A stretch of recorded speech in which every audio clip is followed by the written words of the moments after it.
Thanks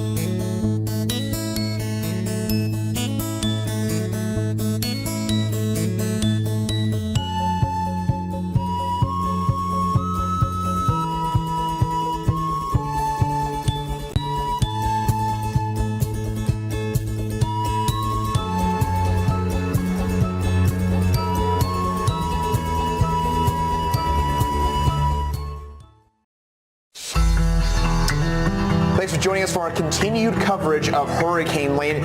And this is the first time we were seeing images like this on Oahu, really seeing those conditions go downhill on Oahu. Of course, this is by far the most populated island of the Hawaiian island chain. The surf, you can see it there. It is looking mean out this way. Oahu, by the way, I should also mention that is where Honolulu is, of course, the major international airports as well. So those impacts really starting to get going on the probably, again, the most populated island here of the Hawaiian island chain. It's only going to continue to go downhill as Lane approaches from the south. It is. You know, the northern edge of the feeder band is making its way through, so tropical storm force conditions there on Oahu there, but the center of the storm down to the south by about 165 miles and east of the area of circulation.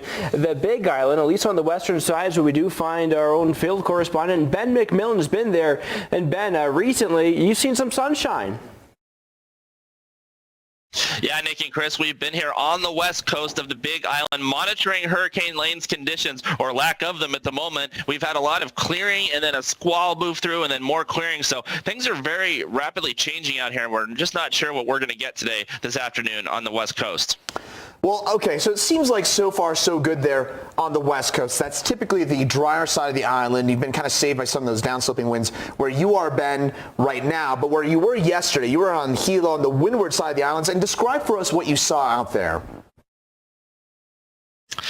Chris, I think the best way to describe it would be a wall of water. As we just transitioned around the island, we moved to that other side where that heavy onshore flow was coming. We were hit with very heavy rain, very limited visibility, so much to the point that you could only see 100 yards or so in front of your vehicle. So very difficult driving conditions, and definitely pretty hazardous for the folks who live in that area.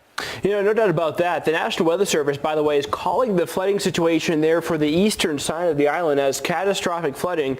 You've covered numerous floods in the past in your career there working for us here at Weather Nation. How would you compare some of the events you've seen across the eastern parts of the Big Island compared to some of the major flooding events we've covered across the lower 48?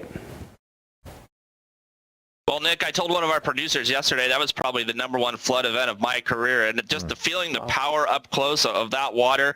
Normally you can get a high flow rate in a flood, but just have that come downhill and that elevation drop really accelerates the speed of that water, and to just be a few feet away from it and feel that power and hear that roar, it's nothing like I've ever experienced in my life.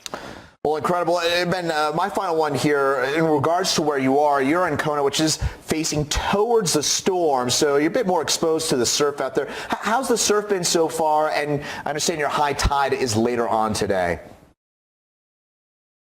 Yeah, it's going to be in a few hours here. We'll be out on the coastline bringing you live images of that surf, and we'll see how big it gets. Thus far, we've only had a few of those waves top the seawall here in downtown Kona. Hopefully that will stay the case and the locals won't have too many impacts from all that water. All right, that's Ben McMillan reporting in Kona. Ben, we appreciate that. We'll be checking back with you here through the duration of our extended coverage of Hurricane Lane, which, by the way, now still remains Category 2 storm. You're looking at the latest advisory coming in from the Central Pacific Hurricane Center. And the bigger change here, not so much with respect to the intensity, but it's the forward motion. We were following the storm. It was nearly stationary. It was moving to the north at 2 miles per hour. Still not a big difference, but it is picking up some of that forward speed at 5 miles per hour.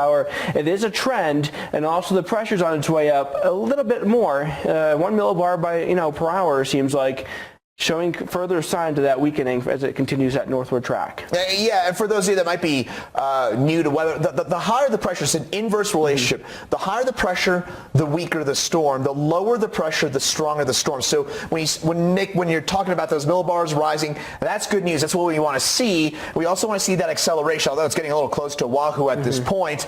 But this is going to hook off towards the west. And what's going to cause this hook here, Nick, is actually the weakening of the storm, because that'll allow the the prevailing winds, the easterly winds to take over, and that's going to kick this thing out to sea. It is, and when that hook takes place, 20, 30 miles here is going to make a big difference in terms of impacts if we see tropical storm force conditions and that's it, or if hurricane force conditions impact some of the main islands like Oahu there in Honolulu as we move into this weekend. And even, let's say this goes on towards the northern half of that, that means the core of the storm would likely impact Honolulu and some of the main areas. In fact, take a look at what we're seeing right now out of Oahu. I mean, it's still very, very dramatic out here, and it only gets worse from here for you on the island of Oahu. The latest on Lane coming up.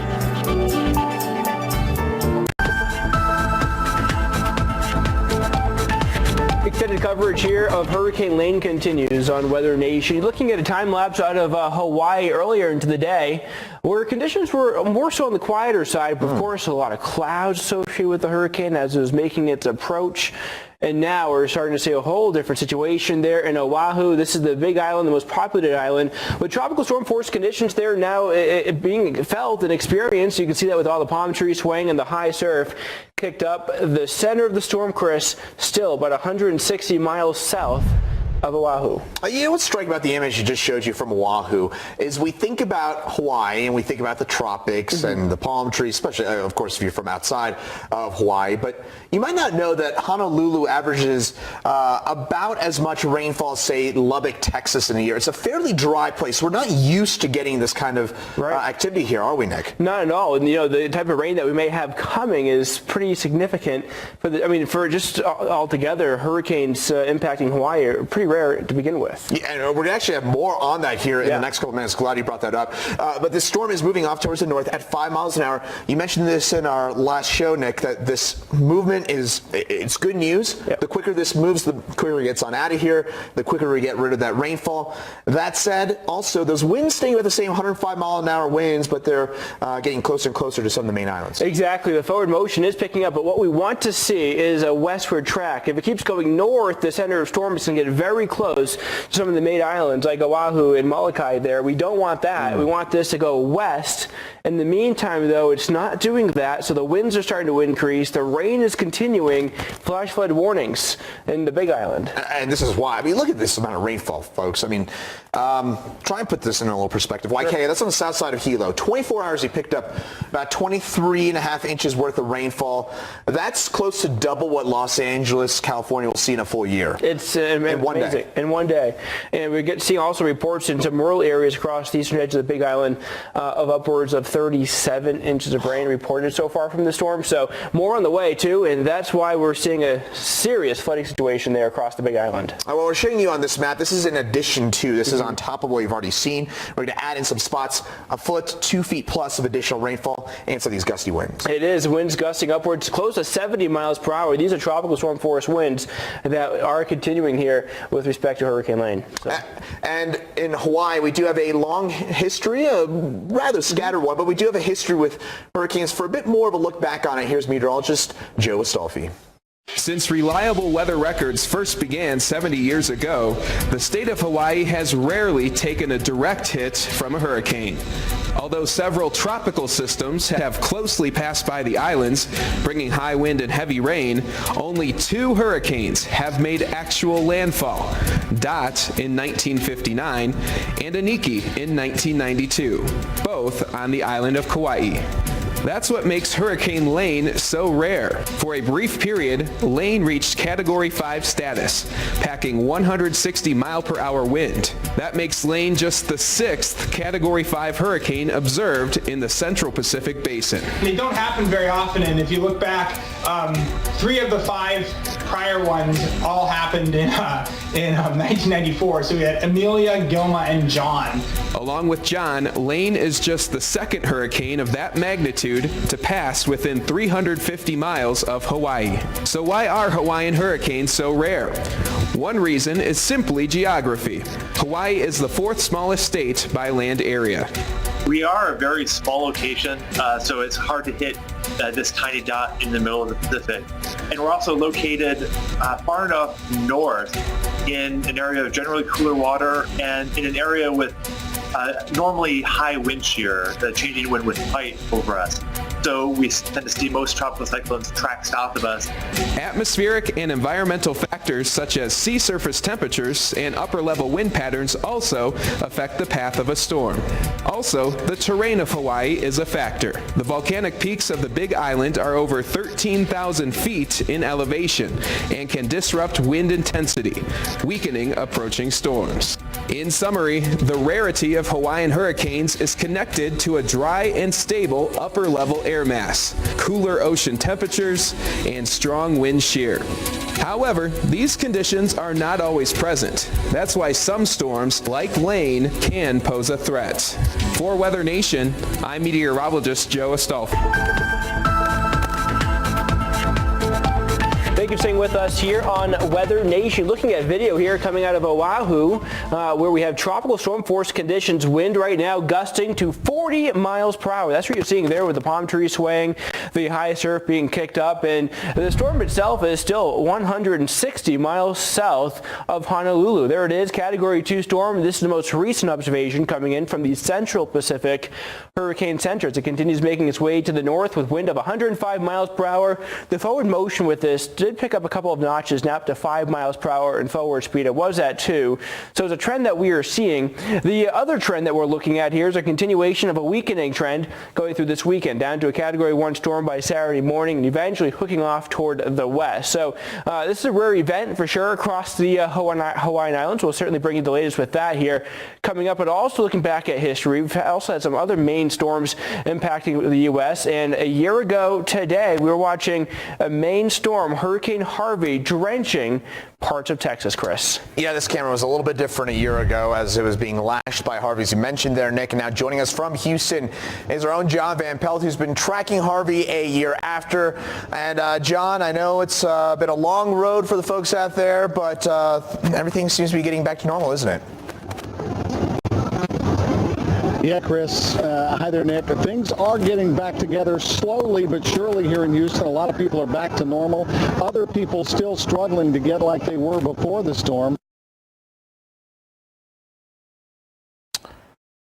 All right, well, we'll get back to John there in just a second, but here's a look at the track for Hurricane Lane, and flash flood watches continue for Maui as well as into Molokai and Oahu, as well as on up towards Kauai, Niihau here, Nick. But that's going to be for that possibility for flooding, not only for today, but for down the road. Yeah, you know, multiple days here, at least through Saturday, even into Sunday. So flash flood watches continue there. No wonder why we were seeing flash flood warnings across the Big Island on the southern side of the Hawaiian chain, because some cases nearly 3 feet of rain falling out there, resulting in what the National Weather Service is calling this catastrophic flooding for the eastern side of the Big Island. Yeah, that is certainly not good news, what we're seeing out there. Here's like some of those rainfall totals that we've seen so far. Waikea, that's the south side of Hilo, 24 inches worth of rainfall for you. That is a ton of moisture. And then we got more yet to go here, Nick. Could be talking about an additional foot, 2 feet, maybe even 3 feet plus of rain on top of that over the next few days. It is, and factor in the terrain that we have here across the Hawaii. You know, we go from sea level to nearly 14,000 feet, a little bit more than that, 14,000 foot peaks there from the volcanoes. So talk about all the runoff that we have coming into play here. So the flow rate of the water alone, let alone the depth of the flooding in some cases here, is just astronomical. I mean, all the force coming in is what we have to see here. All right, well, there you have it from there. So the mudslides and also the winds will be a big hazard, but also want to take a bit of a look back, because Hawaii is not that used to getting these kinds of storms. And that said, there's a bit of a history between past hurricanes and Hawaii. For a bit more on that, here's meteorologist Emily Roller. Although Hawaii is surrounded by the Pacific on all sides, the islands don't typically see close calls with hurricanes. Landfall is even less likely. Since the mid-1950s, Hawaii has only seen notable impacts from 4 hurricanes, and only half of those have actually made landfall. These past storms have had severe, even deadly impacts for the islands. The last hurricane to make landfall on the islands was Iniki in 1992. This storm was a Category 4 hurricane with estimated gusts as high as 175 miles per hour over land. Iniki is the most powerful hurricane to strike the Hawaiian Islands in recent history, leaving over 14,000 homes damaged or destroyed and 6 dead. 10 years earlier, 1982, Iwa was a near miss for the islands as a Category 1 storm. The storm center passed just northwest of the islands. Property damage was severe, but most injuries were minor. One death occurred. The total storm damage at the time was $250 million, making it the most damaging storm on record. The third most recent hurricane to impact Hawaii and actually make landfall was Hurricane Dot. Dot made landfall as a Category 1 hurricane in August of 1959 with gusts over 100 miles per hour. Mainly agricultural damage was reported. Overall, major impacts from tropical systems are infrequent for Hawaii. Hurricanes and landfalls are even more uncommon. For Weather Nation, meteorologist Emily Roller. Thanks for joining us for our continued long-form coverage of Hurricane Lane. We've already seen quite the dramatic series of dramatic images coming out of the Hawaiian Islands. Most of what you're seeing here from the Big Island, where we've seen an enormous amount of rainfall. Some spots have picked up almost 3 feet worth of rainfall so far. Top left-hand side of your screen, though, what we were just showing you a second ago, a brush fire out of Maui being fanned by a tropical storm force winds. Yeah, there's something you don't oftentimes see here when you have a hurricane warning is evacuations from a brush fire, and that's the case here. That was the reality in the western side of Maui. But now you're looking at images here, real-time images coming out of Oahu, Hawaii, where we have tropical storm force conditions already making its way. Hurricane warnings there also remain in effect. And so that's the south side of Oahu, which is kind of facing the storm and a bit closer to the center of circulation at this point. About the same, actually, but you're feeling kind of the brunt of the storm a bit more there in Oahu. That is the most populated island of the Hawaiian Island chain. That's the west side of the Big Island. That's where our very own Ben McMillan joins us from, and from the city of Kona. And Ben, honestly, a bit of a different scene out there, isn't it? Yeah, guys, it's 11:30 local time here on the west coast of the Big Island. This is the Kailua Bay in Kona. You can see some of those buoys are starting to rock and roll out there as these larger waves and this higher surf moves into the area. We're also looking at high tide coming up about mid-afternoon, so some of those waves could start to cause some problems as Hurricane Lane passes through the area. And Ben, we talked to you all throughout the course of the day so far, and one moment there it looks nice and bright and sunny. It looks like a pleasant day. The next moment you look at the sky conditions, it's cloudy, the winds kick up, and it turns a bit breezy. Talk about how fast, when you have those bands, the outer bands of Hurricane Lane move overhead, how fast those conditions change. Well, just as I started talking with you, Nick, the wind has started to pick up a little bit, and we're starting to see some squalls forming here coming up along the side of the mountain. You can see those in our live picture here in our coverage. So we might see one very soon here. Usually the rain starts and the winds pick up, and it's only about 15 minutes to 20 minutes in duration before we get back to some calmer conditions. And Ben, in terms of the surf, that's something we were kind of bringing up in terms of that possibly increasing, and maybe one of your big hazards out there on the western side of the Big Island. What have you seen in terms of that? Well, again, the big concern here is this seawall, guys. You can see off on the left side of the screen there. That is the protection for the city of Kona against these larger waves. So we're not sure how high these waves are going to get today, but so far the seawall doing a great job of keeping the water off the roadways there and out of area businesses. All right, that's Ben McMillan. Ben, we'll be checking back with you here in just a bit. In the meantime, let's talk about the storm stats and where it's headed to. High surf advisories are in effect there. High surf warnings are in effect for the western side of the Big Island. That's where Ben McMillan is. For surf, upwards of 15 to 25 feet. In the meantime, the latest advisory from this system is Hurricane Lane, Category 2 storm, wind of 105 miles per hour. It is picking up some of that forward speed, though, at 5 miles per hour, moving to the north. But moving ahead, what's critical here is the westward track. When this storm eventually makes that hard hook toward the west, the northern islands there, including Oahu, Honolulu, to the northern side of the storm, if you get that track further to the west sooner, the lesser the impacts. And at this point, it's 20, 30 miles, really, that makes a big difference of tropical storm force conditions and hurricane force conditions. And the reason why the track here is why it's so critical, aside from the impacts, is the timing of this. Right now, Hurricane Lane is making a northward trajectory. It's a stronger storm. It's more of an influence from this mid-level ridge of high pressure. The clockwise circulation around it pushes that storm due north. But as that system continues to weaken, we'll likely see another influence, the easterly trade winds. And a weaker storm, the faster the storm begins to weaken, the quicker it will become influenced by the easterly trade winds, pushing that storm hard left. And that will be a big situation there, at least the impacts much greater there, lesser I should say, across the islands of Hawaii. Aside from that, flooding, a big problem. Flash flood warnings, Chris, in effect for the Big Island already.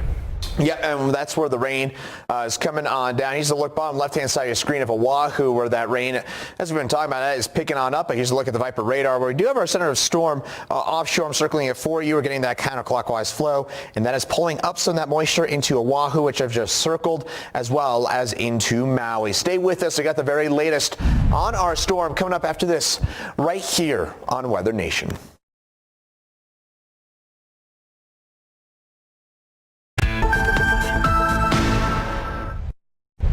Extended coverage here, live team coverage of Hurricane Lane continues this afternoon on Weather Nation. You're looking at a real-time feed here coming out of Oahu from the Surfline cam, showing the tropical storm force gust there, gusting upwards of 40 miles per hour on the island. That's where Honolulu is located. You can see the high surf too. This is well ahead of Hurricane Lane, which remains a Category 2 storm, wind of 105 miles per hour, tracking its way to the north at 5 miles per hour.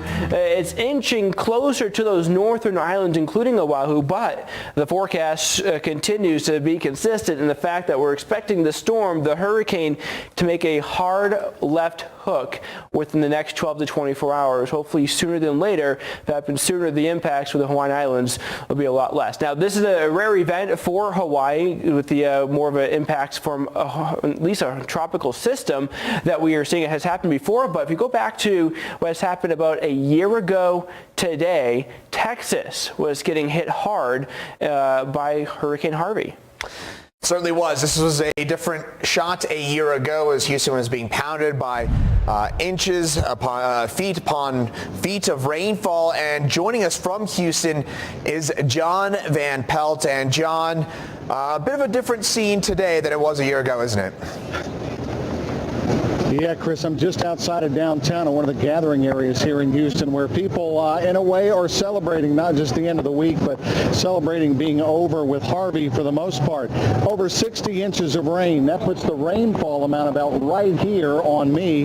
If we hadn't had to deal with the flooding caused by that rain, this much water fell on Houston, the record from any system in America ever, and it did obvious major damage. Now, recovery is still continuing. I've talked to people who have dealt with it, who are getting their homes back. I talked to a girl earlier whose father had feet of water in his house while her mother didn't have any water at all. My hotel manager couldn't get to her job for a week because of the roads being cut off by the flooding. And I also got to talk to somebody who knows all about Houston and the weather for Houston. Matt Lanza is the managing editor of Space City Weather, and he talked to me about the recovery that's going on in Houston just a little while ago. So Houston's still in recovery mode. We've pretty much gotten back to normal, at least on the day-to-day basis, but there's still a lot of neighborhoods that when you go into them, it's sort of a patchwork. You've got a couple of people that have moved back into houses, and then a whole bunch of other houses that are still vacant.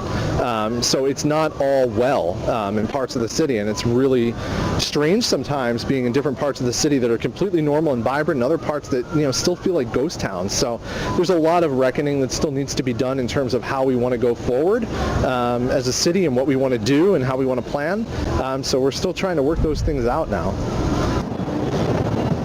And we'll talk to Matt later also about his feelings when he saw oil refineries go underwater and what he felt like when the storm went from barely a tropical depression to a Category 4 hurricane very quickly. And just like Hawaii, it was a storm that moved slowly and continued to drop rain over this part of Texas and some of Louisiana, obviously, and other states for days. So we'll be on top of it through the weekend. The landfall anniversary is tomorrow. The anniversary of the biggest flooding is on Monday, and we'll be here for it on Weather Nation, guys.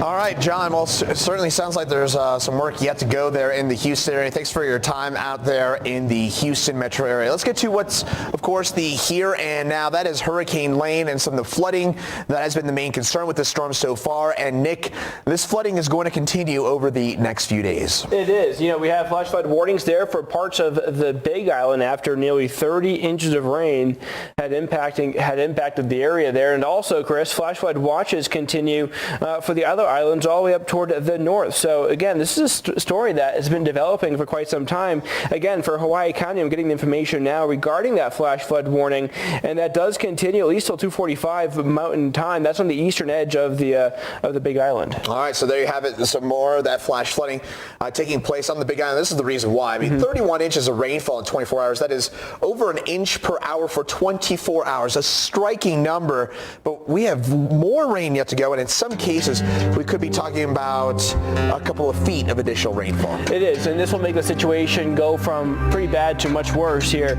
if especially that verifies across the Big Island, where we've picked up so much rainfall. The ground's like a sponge. Just now, it can't absorb much more water across that part of Hawaii. Stay with us, though. We'll continue to follow this storm every step of the way as Hurricane Lane continues tracking to the north. Live team coverage continues. Thanks for joining us here on Weather Nation for our continued live coverage of this very dangerous hurricane, which is now whipping up winds in excess of 40 miles an hour for the most populated island of the Hawaiian island chain. That would be Oahu, right near Honolulu. Seeing those palm trees swaying about in the winds out there, and also that surf. Look at those white caps off in the distance. This is normally a picturesque scene. Normally you got nice white sandy beaches and crystal blue water. Of course, a little bit different today. Yeah, typically a gorgeous day there, you know, but this go around we have Hurricane Lane about 160 miles to the south of Honolulu, and with this, the outer bands on the northern fringe of the storm already making its way through, resulting in the clouds and the showers, along with those gusty winds upwards of tropical storm force. You mentioned 160. That's almost to the nose where we are in terms of due south here of Honolulu, the center of our storm. To the west of the Big Island here of Hawaii, about a little bit less than that. But as you mentioned here, Nick, taking a look at the Viper radar and some of the impacts that we're seeing right now, we're getting that southerly flow coming on in out of the storm, kind of more into the meat and potatoes here of the storm, starting to reach Oahu up here, and then also seeing a lot of that rain overspreading Maui as well as Molokai and Lanai. That's right. That's where you're seeing a lot of the way the rainfall. The totals here will add up. They'll add up pretty quickly. We're already seeing significant amounts of rain out there across parts of the Big Island, with more than 30 inches reported so far during the storm. I'm actually switching radar sites here quickly to get some of those estimated 24-hour rainfall amounts, which are very impressive in some spots. Take a look at this just to the west of Hilo. This is just in the last 24 hours. This is not a storm total. 15.9, 13.8. Well over a foot worth of rainfall here, Nick. And again, taking a look at the actual radar, this rain is not going away anytime soon. Yeah, also want to talk about one other aspect too, switching gears a little bit, is because we're going into the peak of hurricane season in the Atlantic. We have Hurricane Lane here. One of the aspects we like to remind everybody is the importance of communication before, during, and really after the storm too. It's very critical. Meteorologist Meredith Garofalo has more. The day before Hurricane Katrina devastated the city of New Orleans, one man had to communicate words to the residents he always had prepared to say, but never hoped to use. That basically was the climax of my career at that point, and knowing that getting that message out one day might come to reality, and that was that moment. This bulletin was released by Robert Ricks, the lead forecaster at the National Weather Service New Orleans office. The most important message at that time to help people get ready for the nightmare that was to come. It is a nervous time. I think many people do feel a sense of panic whenever there's something threatening the area. Because Ricks was prepared on what to say and how to convey it during the most crucial time, many lives were saved. We convey the information for decision makers to make prudent decisions to protect the citizens of their jurisdiction. And And it's not just important for community leaders to know how to convey important information during hurricanes and tropical storms. You also need to be prepared. If you do a lot of this ahead of time, and even if you just write it down and have it there, the anxiety goes away. Your communication plan should start with notifying family and friends where you plan to go if you have to evacuate, or where your location will be if you choose to leave or stay in your home. If you don't do that and they can't reach you or you can't reach them during the storm, then they start calling your county, and our 911 center and law enforcement gets overwhelmed with those calls, which could delay in search and rescue efforts. When the power goes out in the middle of a hurricane, your cell phone plays a crucial role. The best way to reach your loved ones?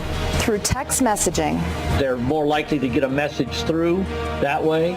It runs on a different circuit, and a cell phone call may or may not get through. If you do choose to make a phone call, keep it short and simple so you are not tying up the lines.